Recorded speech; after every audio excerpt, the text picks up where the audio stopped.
to imagine what it would have been like on the 14th of April 2010 when the volcano Eyjafjallajokull erupted into a clear blue sky, quite different to what it's like today. And Eyjafjallajokull is behind me, high up there in the mountains. And I want to find out more about the effects of that eruption on the people of Iceland, and I want to look forward and think about the effects of future eruptions here in Iceland. In March 2010, magma broke through the crust beneath the Eyjafjallajokull glacier in a series of fiery eruptions. On the 14th of April 2010, the second eruptive phase began. A series of explosive eruptions sent huge quantities of ash into the atmosphere, turning day into night. Meanwhile, high-level winds carried the finer ash particles east and south to affect European airspace. Hundreds of flights were cancelled, disrupting passengers and freight transport across the world. Whilst in England we were concerned about the ash cloud, here in Iceland people were much more concerned about the prospects of flooding. You see, when the volcano erupted underneath the ice cap, it melted a huge amount of water, and that water had to escape and it had to go somewhere, and nobody really knew exactly where it was going to go. And had it come down the valley behind me, then it would have swept away all these farm buildings.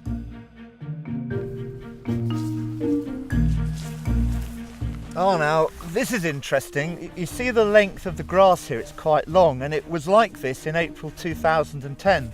And that was very important because it held the ash close to the ground surface. It had about 5 centimetres of ash here, and had the grass not been growing so long, that ash would have been swept and blown around the area. It would have caused a lot of disruption. Now, the farmers were told not to expect a very good crop that year because the ash was covering most of the grass. But in actual fact, the warmth of the ash and then subsequently the nutrition from the ash enabled the grass to grow very well, and the farmers actually had a pretty good harvest that year.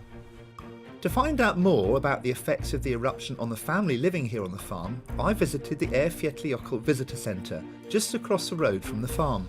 There have been earthquakes since the 1990s, and it took a while for the eruption to happen.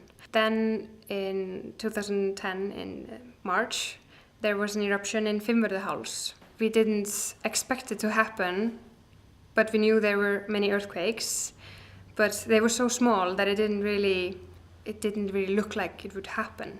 But then there was a farmer who saw a red flame in the mountain, and they figured out there was eruption. Can you tell me what the effects of the eruption were on you and your family?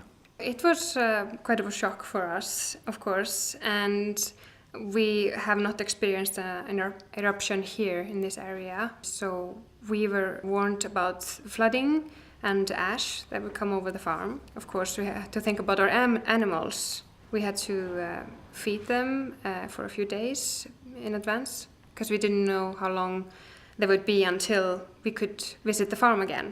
Inga, we're surrounded here by really interesting displays. Can you tell me a bit more about the centre?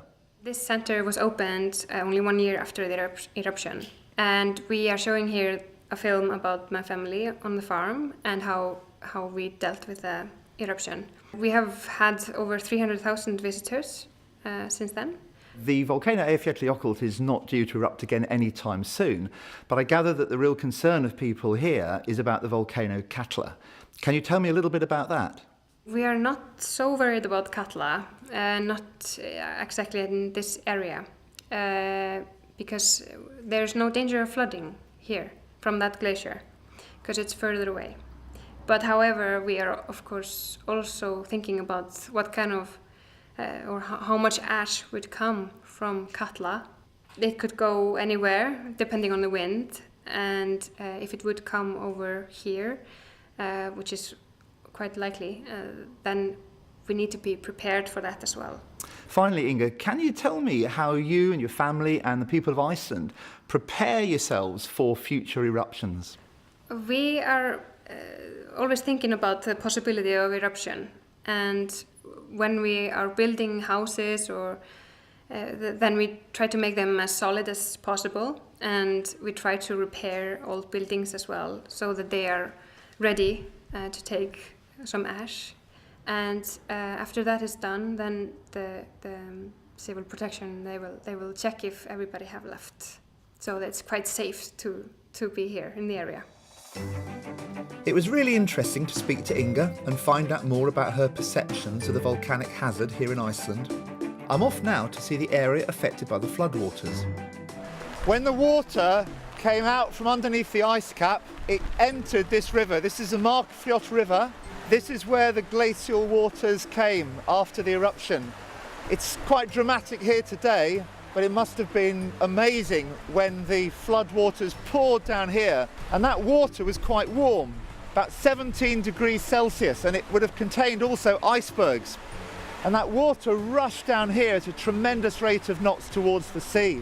And if you look behind me, you can see the embankments that have recently been reinforced, and those embankments held the water within the contains of the river very effectively, and they stopped what would have been very widespread flooding over the whole of the area here. And it's that flooding that the farm that we saw earlier was particularly concerned with. I'm further downstream now at the place where the main road, the N1, crosses the river. And this metal bridge beside me was largely unaffected by the floods, amazingly. And the reason for that is because either side the road goes on an embankment, and the embankments were broken through deliberately by workmen in the area using bulldozers. And that allowed the waters, the flood waters, to rush past and effectively retain this bridge. This bridge was left unaffected pretty much by those floods.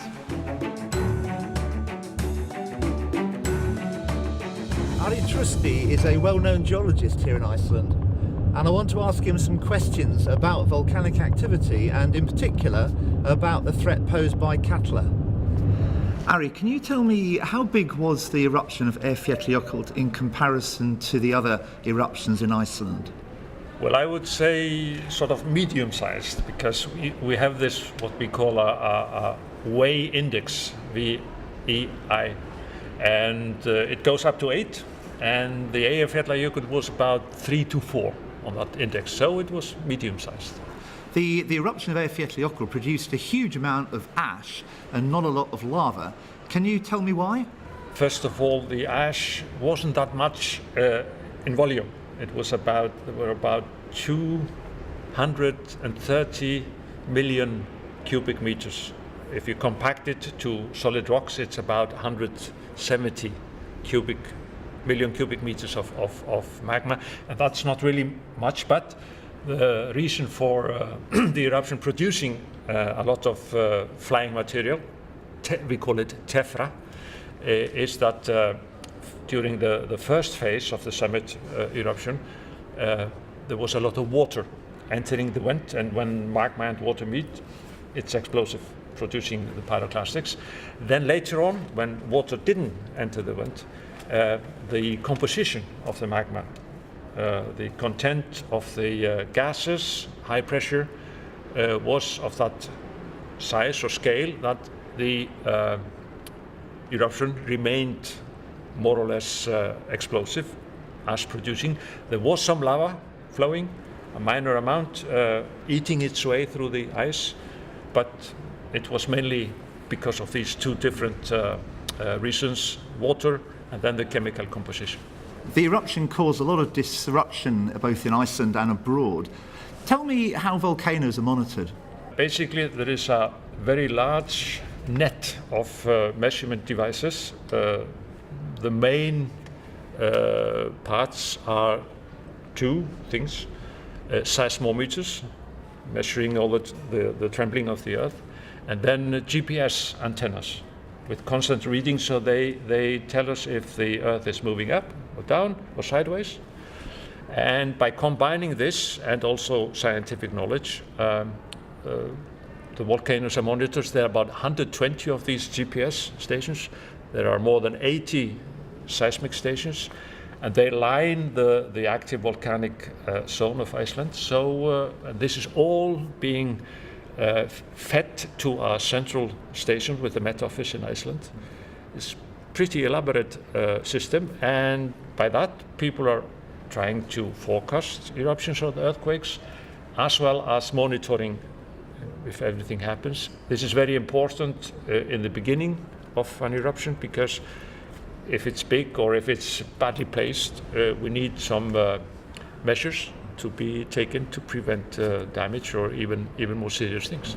I'm told that the volcano Katla is overdue to erupt. What are your thoughts on that? There are signs of that. She is a lady. She's preparing to erupt. But as with, for example, Eyjafjallajokull, that took 16 years, we don't know how the prelude is, how long the prelude is really. So the only thing we can say is that the process is still ongoing. Will end probably with an eruption, but when and how big this eruption is going to be, it's impossible to say. But of course, the longer the repose is, the bigger and more violent the eruption could be. But that's not even a rule. So, would there be any warning signs, in the hours and the days beforehand? We know that from old accounts, that there are earthquakes. Even more than 24 hours prior to the eruption. We know that the big ones, 4, 5 in size, they would be the first real signs of something would be happening. Then, of course, the eruption has to melt its way through the ice. The big flood usually happens 2, 3, 4 hours after the first sign of the eruption above the ice cap. So we know this from prior eruptions, and I'm certain that this would not come as a surprise to us. So we will have hours, even days, to prepare. It's a relief to know that volcanoes in Iceland are being very comprehensively monitored, and Ari seems certain that there will be some warning signs before Katla next erupts. I'm interested to find out how Iceland's volcanic legacy is affecting tourism. Can you tell me about the impacts of the eruption on tourism in Iceland? Well, I think when the eruption started, it got us quite worried that things would really go badly for Iceland. But it's shown that to be quite the opposite. I mean, the Google search went sky high, and Iceland was certainly on the map for most of the world, even though the reactions of the airlines may have been a little bit overreact. It has helped us in so many ways, and tourism, which was quite important at that time, is now by far the biggest industry in Iceland, and it's estimated to be about 1.7 million tourists coming into Iceland this year, which is about 5 times the number of people that live here. So it has had a very positive effect on tourism in Iceland to have that eruption happening, and we are waiting for the next one. And I understand that you're developing a brand new project in Iceland. Yeah, Lava is Iceland's first and only volcanic and earthquake center to be established in Iceland, focusing on the geology of Iceland, our natural forces, which are all coming from the mantle plume that we are now sitting on top of. And this is a brand new thing, which is going to be an interactive educational experience. We'll be focusing on all the elements of nature, meaning you will feel the heat, you will feel the tremble of the earth, and we are planning to open in May 2017.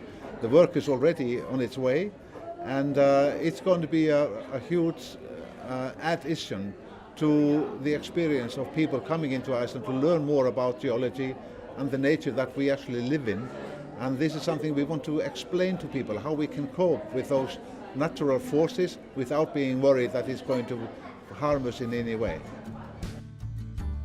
It's been fascinating to visit the locations affected by the eruption of Eyjafjallajokull back in 2010, and to consider what may happen when Katla erupts sometime in the future. It's clear that the people in Iceland have learned not just to live with the threat of impending eruptions, but to grasp the opportunities offered by Iceland's rich volcanic heritage.